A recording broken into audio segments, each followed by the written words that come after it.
Okay, well, why don't you fire away and... Yeah, so during this weekend you've given lectures about global warming and about the global governance and stuff like this, but I would like to concentrate more on contemporary politics. I hope that's okay. Of course. But let me start with this question. I know we went to the Prague Castle this morning to meet President Klaus. Yes. How did that go?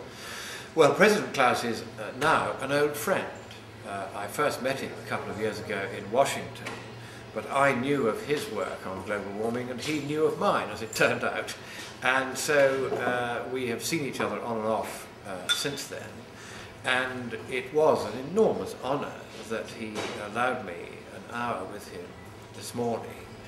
I did undertake to him that I would not say what it is we discussed, because this was a personal visit rather than an official one. I don't have a seat in the House of Lords. I was not representing Her Majesty's government or Parliament. I was just there as a friend. And I found him, as I always do, perhaps the most exceptional statesman in Europe today. Here is a man of great political tact, combined, this is a very rare combination, with great political vision. He sees beyond what other politicians see. One example one might give, 10 days ago, he and 27 other people, not 27, about 18 other heads of state from the sort of Eastern and Southern European countries had dinner with President Obama. And most of the presidents made rather fatuous speeches about how wonderful their countries were. President Klaus raised one or two serious questions about policy in North Africa. And Obama was interested in that. And when Obama summed up the meeting afterwards, the only president of the 18 that he mentioned by name was yours. And he mentioned him 6 times. And he said, you are not shy to give your opinion. This is what I like about President Klaus. He says what he thinks, but he thinks before he says it. Yes. And so when he says what he thinks, it is worth listening. If Europe were to listen more carefully to President Klaus and less carefully to the commissars that now run Europe, we will be a happier and more prosperous and more united continent. Yeah, I agree, and I'm happy to hear these words from you, from a citizen of a foreign country. Well, I'm a huge fan of the President. I think he is one of the greatest statesmen I've come across, and I have met some very great ones, Ronald Reagan, Margaret Thatcher. He is very much in that league. And it matters not to me that he comes from a country which is smaller than ours. That's not what matters at all. What matters is that he has the same depth of knowledge and breadth of vision that they had. And that is a very rare, very precious commodity. You're lucky to have him. Thank you. I will now move to UKIP. So UKIP's by-election candidate came second. What a great success this has been. Do you hope to build on this? This is something which has been a steady feature of UKIP. We are still a small party, but at each successive election we get a little stronger. The by-election in Barnsley, we came second. At the elections in Scotland for the Scottish Parliament recently, for instance, at the previous such elections in 2007, we were 14th. And in one bound, now we're 7th. That's a big advance. Yes. It may not look like much, it's still a very small percentage of the vote, but it's a start. In the European Parliament, we are the 2nd largest party in Britain. So we don't yet have any seats in the Westminster Parliament, and I think that will eventually come, but we're not quite there yet. And we are trying to broaden our appeal, so that rather than just talking about leaving Europe, we're also talking about, and of course we're not leaving Europe, we're leaving the European Union. The two things are very different. We're very happy to be in Europe and part of Europe, and cooperating with one another in Europe. We're not happy to be part of the European Union. But yes, UKIP is building on its successes. It is very slowly, very steadily growing stronger. And there will come a point where people suddenly say, oh, these people are not racialists, they're not xenophobes, they don't hate Europe. They have sensible, realistic, common sense policies. And many of the people who are joining us now are joining us because they say you're the only party that's talking common sense. And fun enough, it's very similar to the kind of common sense that Klaus is talking all the time. Thank you.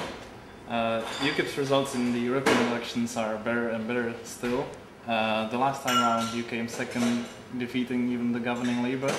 But can it be any better? Do you think you can win the European election?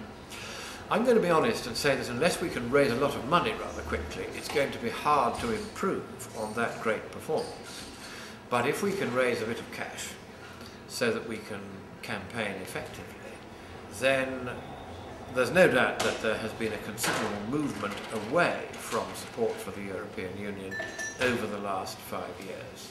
And therefore, at the next European elections in 2014, by rights, we ought to do better. And I hope that we will. And our ambition is to become the largest party in the European Parliament in the UK, even ahead of the Conservatives. That would be quite difficult to achieve for mathematical as well as political reasons, because of the way the votes for the various parties are distributed constituency by constituency. To go from second to being first, because of the way the votes are distributed, would be very nearly impossible mathematically, but it's not going to stop us trying. Okay. That's positive thinking. Definitely. Martin Andreasen, your MEP, has demands that Mr. Farage resigns after the results of the council elections, and your fellow deputy leader, Mr. David Campbell-Bannerman, has defected to Tories, and he called UKIP a single-issue party. What are your remarks to that? David Campbell-Bannerman was in charge of policy for the UKIP. And he spent many years making sure that we were not a single-issue party by developing policies in a wide range of other fields. And the manifesto on which we fought the last general election and improved our performance compared with the previous one by 50% nationally, and that was a significant result. That was based on his manifesto, which had widened us from being a single-issue party. So, of course, we're not a single-issue party, and he, of all people in the party, knows this perfectly well, because he was the man that brought it about. He's a friend of mine, and I don't ever hold it against a man if he wants to change his political allegiance, whether it's for his own personal advantage or because he genuinely believes it's right to change. It's not for me to say why he did this change. But I remain friendly with him and will not in any way criticise him for doing what he's done. But no, and I don't think it's right for Marta to call for Nigel Farage to resign. After all, in Scotland, as I've said, in those elections, we improved our performance so dramatically that we doubled our previous share of the vote and lifted our position from 14th among the parties contesting the election to 7th. That was a considerable improvement, and it was under the leadership of Nigel Farage. So I have not the slightest objection to Nigel Farage remaining as our leader. He's plainly one of the best and most articulate politicians in Britain today. His performances on television and in the European Parliament are outstanding. They have a following which is greater than the performances of any other British politician. And he is a class act which it would be extremely hard for any other leader to follow. So my personal feeling is I hope he pays no attention to the siren voices asking him to retire and go and make some money, and instead he should stay bankrupt but working for UKIP. Do you agree that if it weren't for Nigel Farage, there would be no UKIP? I think it would be fair to say that UKIP would be a lot smaller without Nigel Farage, because he built the brand. He took it by very hard work and persistence over more than a decade from a few academics who had a grand idea to being a party which now frightens all the major political parties to some degree, because they sense that in our policies, which go much wider than Europe, there is a popular appeal which their policies do not have. And their strategy at the moment is to try to work with their friends in the mainstream news media to deny us access to the media. And if they can go on getting away with that, it will be hard for us to get our message across. But wherever we do get our message across, people vote for us. The Barnsley by-election was a very good example. We put a lot of money, time and effort and boots on the ground into going around and talking to people. And wherever we had talked to people in large numbers voted for us. And our message is a rather special one, in that it's highly popular because we say the people should be in charge and not the governing class. No other party in British politics says that. It's a very, very attractive message. It's one which the governing class is desperately anxious for the people not to hear. It's one that the mainstream media are desperately anxious for the people not to hear. But through Nigel Farage, they are beginning to hear it, and the more they hear it, the more they like it. Mm-hmm. You said that you don't hold it against Mr. Campbell Bannerman that he defected to Tories, but should he resign, do you think, from his position in the European Parliament because the voters voted for UKIP? Well, the constitutional position is that you vote for the man and not the party. So he has the right to stay put if he wants. But I always think that if one does cross the floor in that way, the decent thing to show one really means it is to resign one's seat. So, of course, ideally that is what he should do. On the other hand, if he did so, the Conservatives just might not select him as one of their candidates the next time round. And then he might be out of the European Parliament, which he quite enjoys. And one has to understand that in politics these personal motives do often intrude. And I'm not saying it was because of a personal motive that he did what he did, but I can see why he would be reluctant just now to resign his seat. Thank you. I have a question that links to the previous one. Many or even most of UKIP politicians were members of the Conservative Party. You yourself were a member not that very long ago. Do you think there is any chance for UKIP to attract even more politicians from the Conservative Party, especially the likes of Daniel Hannan or Mark Reckless or other Thatcherites? They too have their ambitions. And at the moment, UKIP is not a place for people with ambitions for themselves. And it's not for me to say that all the people you have named have ambitions for themselves rather than for their country. But they might reason that because we are a small party with no seats in the House of Commons, joining us would not allow them to get the message that they wish put across as widely or as effectively as in one of the mainstream parties. This is the curse of all new parties when they first start. You have to get beyond that critical point where suddenly people realise they've got to be with you because your message is so powerful, it's the right thing to do, and they can no longer stay in the other parties. We haven't got to that point yet, but we are getting closer to it, and our executive chairman at the moment, or rather I should call him the party chief executive, Steve Crowther, is a lifelong Labour supporter. So we don't just attract Conservatives, and increasingly that part of the working class which believes in democracy, in other words the non-Marxist part, they're very keen on our message because they see the Labour Party itself turning its back on democracy, giving the ordinary voter, even within the party, let alone in the country, less and less of a say in the affairs of the country. And they say, well, we like UKIP because it says the workers matter, it says that every vote matters. So we are increasingly attracting support from right across the political spectrum. I have to check time. Okay. I took a bet against my friend last year that it said that by the end of 2010, I said, at least one of the Eurozone members will have left the Eurozone. I lost the bet, of course, but I would happily bet once again this year, though I don't know if she would agree on that bet again. Would you bet against me this year? The interesting thing now is that it's a question of not whether this collapse will happen, but when. The financial situation with the euro is so dire that even with the ever more desperate attempts, for instance, to make the Czech Republic pay a contribution, to make Britain pay a contribution to these bailouts, even though we don't belong to the euro, even these desperate measures to get in more cash to prop it up, they're simply going to run out of money. The euro doesn't have a future. It's over. Now, when this will finally be admitted by those who had staked everything on it is quite another matter.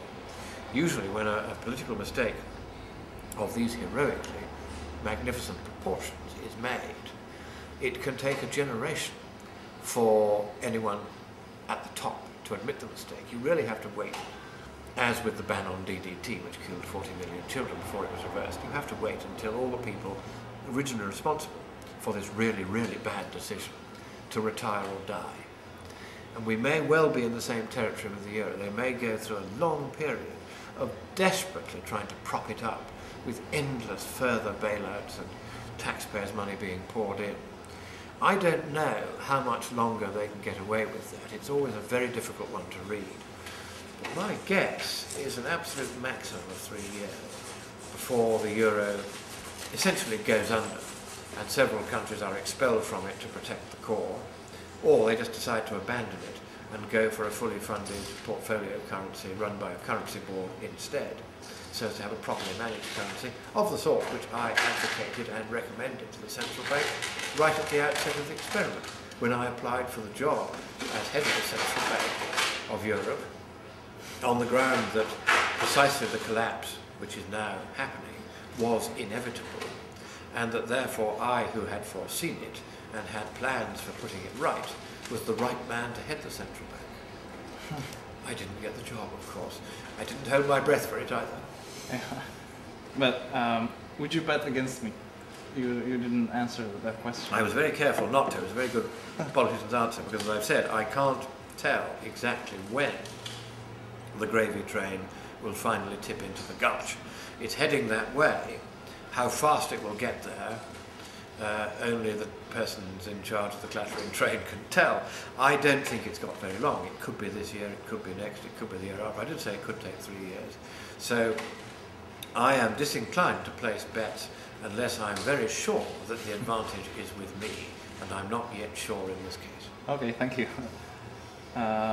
Do you think that the European future is bright or dark? In other words, do you think the EU itself, not only the Eurozone, will collapse, or do you think we are to expect yet more and more socialism? If the EU survives in anything like its present form, you can expect more and more Marxism, because that's really what it is. It is bureaucratic centralist, étatiste, dirigisme of the most extreme kind. It's very unfortunate. It is alien to what Europe is really all about. The European Union, in its present constitutional disposition, is the enemy of Europe. This was the continent which invented democracy and gave it its very name. And the supreme governing power in Europe is not elected. It is the European Union, which is not only undemocratic, it is militantly, willfully, irreformably anti-democratic. And that, when push comes to shove, is my sole objection to it. Because all the errors that it makes, such as the euro, stem from the fact that it hasn't had to listen to the people. This is a grand projet put together by the governing class because many of them genuinely think they know better than the people what is best for the people. Well, I've got news for Europe's classe politique. The people know best what is best for the people. And if and when you, the governing class of Europe, learn that, then and only then will the European experiment have any chance of continuing, still less of succeeding. You must make Europe democratic, or it will fail, and so will you, and you will be remembered for all time for your failure. Thank you. There's one problem though. Our national bodies of law are full of the acquis communautaire, the European body of law. How do you think we should get rid of it? And should that be should it be before leaving the EU or after? any country wishing to leave the EU, provided its own constitution makes clear that its parliament is sovereign, as ours does, has only to pass a law which would read something as follows. 1. All the European treaties are hereby repealed. 2. Bye-bye. Yeah, that would be interesting and short. And I have 3 questions on a more light-hearted note. Did you watch the royal wedding? And what would you comment on the fact that some people claim that the monarchy is a relic of the Middle Ages? The Czech monarchy was elected, and that was in fact in advance of how the European Union chooses its leaders, because I think I'm right in saying that it was either both houses of parliament or the people, I think it was both houses of parliament that elected the monarch. And so monarchy can take various forms. You can have a hereditary monarchy which continues by the consent of the people, as we do. You can have an explicitly elected monarch that you can change upon the death of the previous monarch. You can do it in many different ways. There's nothing wrong with monarchy as a system of government. But my preference is that even if you have a monarchy, it should be either a directly elected one, or it should be, as ours is, a constitutional monarchy, where the monarch is the figurehead of the state, the ideal to whom everybody looks, but that the people, via the ballot box, provide the decisions on who shall govern them and who shall take the governing decisions. That is how I would like to see not only all the nations of the world evolve, I would like to see the European Union evolve that way. But in its present guise, it can't, precisely because it is not democratic. There is no mechanism for making it democratic, except to sweep it away and start again. And this is what I'm hoping we will eventually just do. I think we're going to have to say to the European Union, this is a failed project. It's noticeable, for instance, that the 3 most prosperous countries per head of population on the mainland of Europe today are Switzerland, Liechtenstein and Norway. Switzerland, with a government, broadly speaking, a radically centrist government, a democratic government.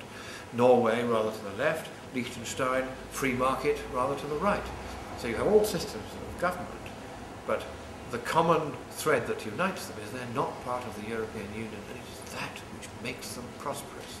We can learn from that, break free of Europe, retain and indeed create a radically democratic constitution for a new Europe, and then start attracting states to it one by one, saying, come on, leave the dictatorship, join the democracy, come and live in the sunshine. You skipped my question if you watched the royal wedding, because the figures have been astounding. I heard some figures. Yes, of course. That it was viewed by 2.5 billion people. That's right, you asked a double question. I asked the second half of it. Yes, of course I watched the royal wedding. I'm, like everybody in Britain, infatuated with the royal family. We're very lucky to have them. And although Prince Charles and I have had our disagreements on the question of climate change, I agree with him on deforestation and architecture and many other things, the royal family has been an extremely successful brand for Britain. We get far more extra tourist revenue because we have a royal family than it costs us to pay for the royal family. So we will be committing economic harakiri if we were to get rid of them. So yes, I watched the royal wedding, and I have a modest proposal. I think that as Europe evolves, what it needs is a king who comes from a line of kings who are experienced. And we should in fact make Europe into a constitutional monarchy, with the British monarch for the time being in charge. Europe can only really be united under the British crown. Okay. My penultimate question is, how have you enjoyed your time in Prague?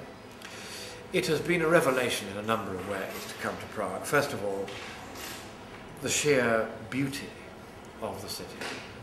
Secondly, in the various talks I've given, the unusually high level of education and political depth of perception among the audiences, which has been considerably higher than what you would get in an equivalent British audience. This is a very highly educated country, that is quite clear, and a country which has thought very hard, because it's had to, about its system of government. It has opted for democracy. It very bravely won its freedom at the point of a gun. I am full of admiration for what you have achieved here in winning democracy for yourselves, and I pray that through your great president you will yet win democracy for the European Union as a whole. Thank you. And last question, I hear you saved £2 million because nobody solved the Eternity 2 puzzle. We offer this prize money for the one who dissolves the European Union within 4 years. I'll make it 5 million and throw in a peerage to boot. Okay, thank you. Thanks for your time, and thank you for your wonderful answers to my questions. And I especially like your scientific tie today. We'll be testing you on it later. Thank you. Thank you very much.